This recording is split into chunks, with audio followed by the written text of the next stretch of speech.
내 이름은 콘도 타카쿠. 미국에 사는 일본인이다. 사기죄로 체포한다. 가만히 있어.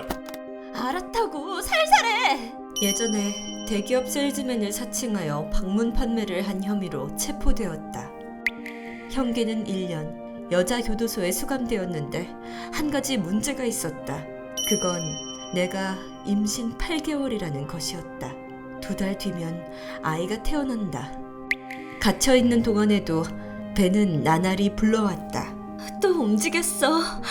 처음 왔을 때보다 훨씬 커졌네. 아기 움직임이 강해서 언제 진통이 시작돼도 이상할 게 없는 상태였다.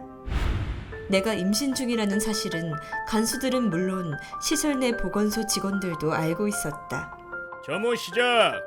하지만 임신 중이라고 해도 죄수 신세이다. 교도소 안에서의 생활은 다른 죄수들과 똑같았다.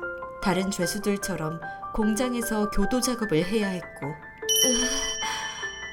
서 있기만 해도 힘들어.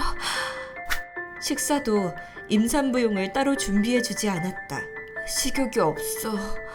내 것까지 먹어줘. 남기기만 해봐. 내일 작업량이 2배가 될 거다. 입덧도 심해져서 항상 메스꺼렸지만 딱히 배려 같은 건 없었다. 그리고 임신한 지 9개월이 지난 어느 아침, 간방에 혼자 있을 때 진통이 시작됐다.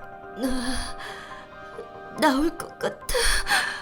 하필 다들 작업장에 가서 주변에 아무도 없는 상황이었다. 방 안 감시 카메라를 향해서 진통이 시작된 걸 필사적으로 어필했다.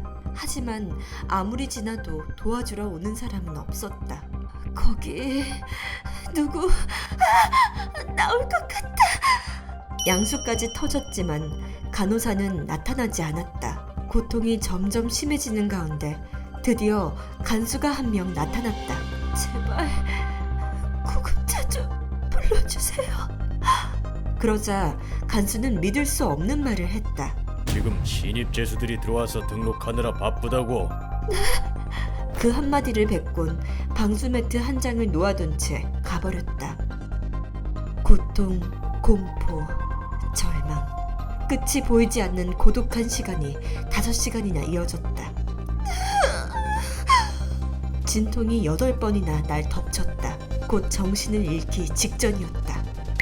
5시간 후 드디어 간호사가 나타나 차를 타고 가까운 병원으로 옮겨졌다.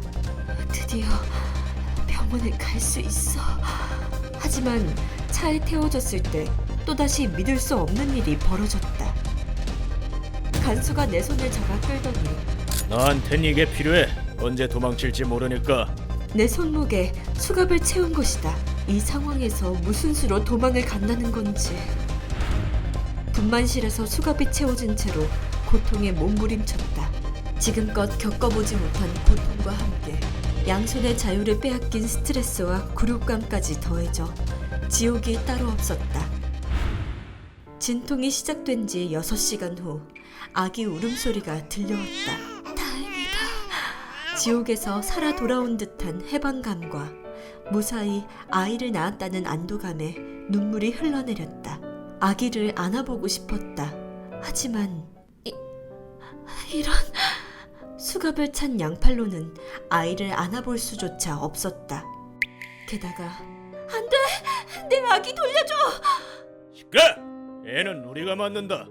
사실 난 사기죄뿐만 아니라 각성제 복용 혐의도 있었다.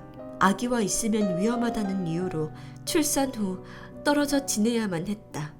내 아이 보고 싶어. 그렇게 다시 교도소로 복귀했다. 1년 형기를 마친 후 출소했다. 괜찮아, 착하지? 드디어 만난 아이는 날 엄마라고 인식하지 않는지 떼를 쓰며 계속해서 울어댔다. 그래도 난 행복했다. 아이와 함께할 수 있었기 때문이다. 아이를 끌어안자 눈물이 흘러나왔다.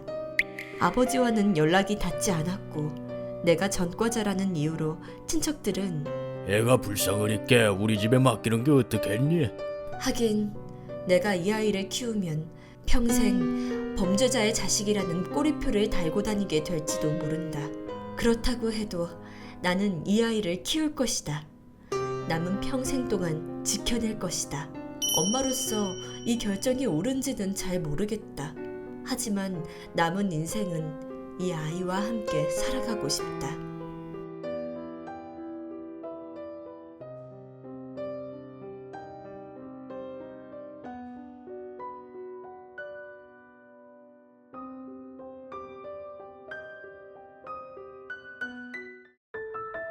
휴먼버그 대학교에서는 인간이 버그를 일으켜버린 순간의 사건들을 여러분들에게 소개하고 있습니다. 예전 영상들도 꼭 한번 보시기